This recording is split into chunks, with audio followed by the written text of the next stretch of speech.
Hi అండి, welcome back to my channel. మనం ఒక్క రోజైనా ఫోన్ లేకుండా, ఇంటర్నెట్ లేకుండా, కరెంట్ లేకుండా ఈ 5G కాలంలో ఉండగలమా? కానీ ఫోన్ లేకుండా, కరెంట్ లేకుండా, అధునాతన అలవాట్లకు దూరంగా, కాలుష్యానికి దూరంగా 200 ఏళ్ల నాటి పద్ధతులు పాటించే గ్రామం ఉందంటే మీరు నమ్మగలరా? అవునా? ఉందండి.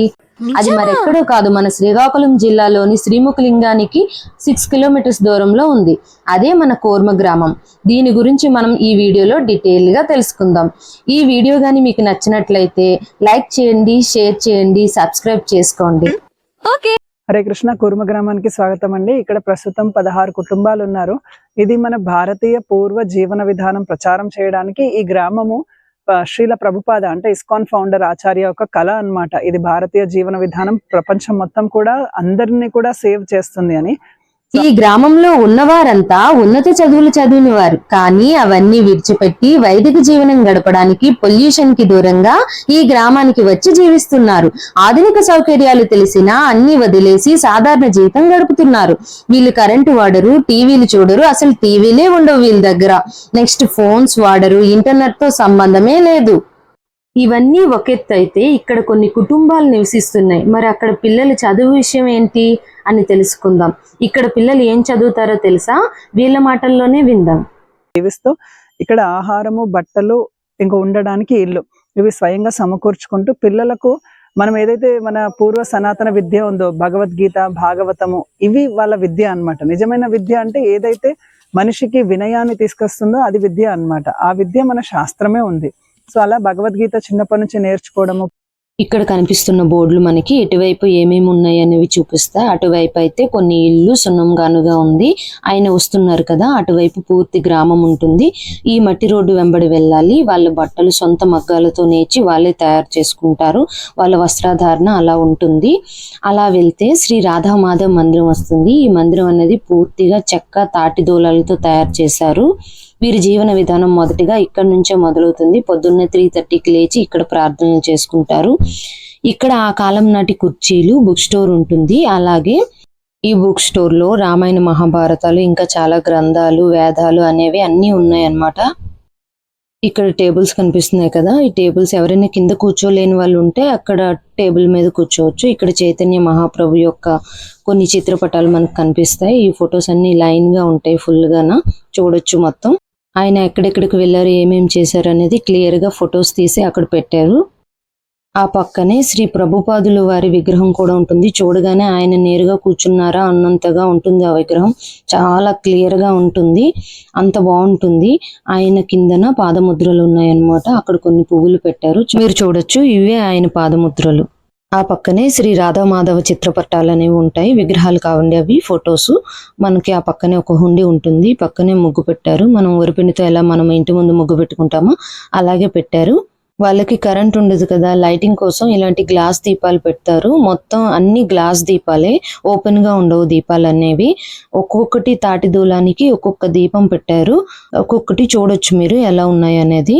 లైన్ గా ఉంటాయి, అటువైపు కూడా ఉన్నాయి, ఇటువైపు కూడా ఉంది. జీవన విధానం అనేది బేస్ ప్లాట్ఫామ్ అనేది సరిగా లేనప్పుడు ఆటోమేటిక్ గా ఎన్ని భౌతిక సౌకర్యాలు పెంచినా కూడా జీవుడు సంతోషంగా ఉండడు అనమాట.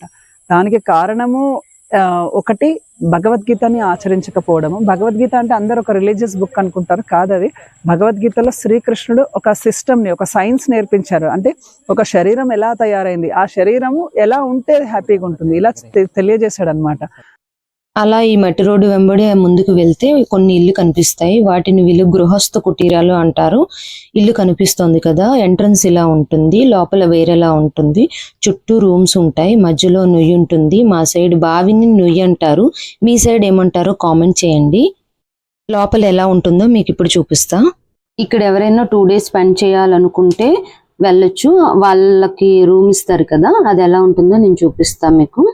ఇగో వాళ్ళ ఇంట్లో అన్నమాట, ఇలా రూమ్ ఇస్తారు కదా, పక్కనే నుయ్యి ఉంటుంది, అటు సైడ్ వాష్రూమ్స్ అవి, ఇలా రూమ్స్ అనేవి ఉంటాయి. ఇది వేరే ఆవిడకి ఇచ్చిన రూమ్. ఆవిడ నెల్లూరు నుంచి వచ్చారంట, సింగిల్ ఆవిడ వచ్చారు.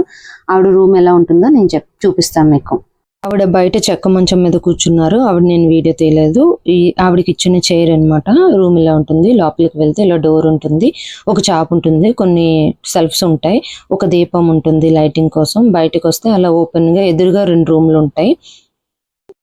వీళ్ళు ప్లాస్టిక్ వాడరు కాబట్టి ఎవరైనా ప్లాస్టిక్ బాటిల్స్ ఏమైనా తెస్తే వాళ్ళతో పాటు తీసుకెళ్లిపోవాలి, కానీ అక్కడ పడేయకూడదని ఒక బోర్డు పెట్టారనమాట. ఇవంతా గోశాలలో ఆవులు పెంచి స్వచ్ఛమైన పాలు, నెయ్యి వాళ్ళ అవసరాలకు తగ్గట్టుగా తయారు చేసుకుంటారు.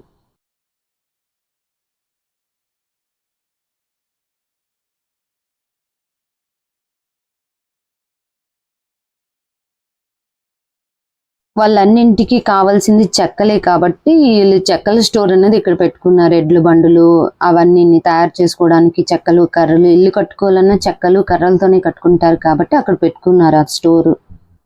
కొంచెం ముందుకెళ్తే మనకి చెరువు కనిపిస్తుంది. ఈ చెరువు అనేది వాళ్ళే స్వయంగా తవ్వుకున్నారు వాళ్ళ ప్లేస్ లో, ఎందుకంటే వాళ్ళకి గ్రౌండ్ వాటర్ కావాలి కాబట్టి.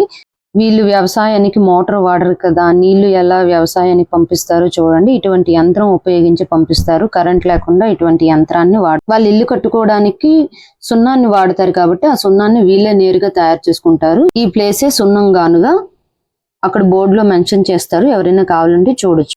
ఇక్కడ ఆవులు చూడండి ఎలా ఉన్నాయో. వీళ్ళు పాల ప్యాకెట్ కోసం మనలా పరిగెత్తాల్సిన పని లేదు, స్వచ్ఛమైన పాలు వీళ్ళకి దొరుకుతాయి. ఈ ఊరంతా పచ్చగా ఉంటుంది, చుట్టూ కొండలతో మధ్యలో ఈ ఊరు ఉంటుంది.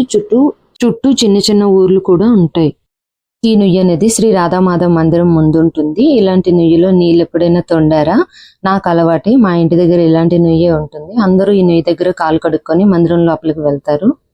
కుటుంబ గ్రామము, మేము మన 40 ఎకరాల వ్యవసాయం చేస్తున్నాము. ఈవెన్ నూనె కూడా, అంటే వేరుశనగ, నువ్వులు ఇవి పండించి నూనె తయారు చేసుకుంటున్నాం. తర్వాత ధాన్యం పండిస్తున్నాము, పప్పులు అన్ని కూడా ఇక్కడే. తర్వాత ప్రతిరోజు ఎవరైతే విజిటర్స్, సందర్శకులు ఇక్కడ చూడడానికి వస్తారో సుమారు 70 నుంచి 100 మంది వరకు కూడా ప్రతిరోజు వాళ్ళందరికీ భోజనం పెట్టగలుగుతున్నాము. అలా వీళ్ళ పిల్లలకి ఇక్కడ ఏం నేర్పిస్తారో తెలుసా? చేతి వృత్తులు, ధర్మ ప్రచారం, మంచి ప్రవర్తన, క్రమశిక్షణ, తల్లిదండ్రులకు, గురువులకు సేవ అనేది ఎలా చేయాలి అనేది వీళ్ళు ఇక్కడ నేర్పిస్తూ ఉంటారు. ఇక్కడ ఉన్న గురుకుల కళాశాలలో అన్ని గ్రంథాల గురించి, వేదాల గురించి, గ్రంథాలలో ఉన్న జీవన విధానాన్ని గురించి వివరిస్తారు. వీళ్ళ పనంతా వ్యవసాయం చేయడం, భగవద్గీత అందరికీ అర్థమయ్యేలా చెప్పడం. వీళ్ళకి డబ్బులతో పని లేదు, వస్తు మార్పిడి చేసుకుంటారు.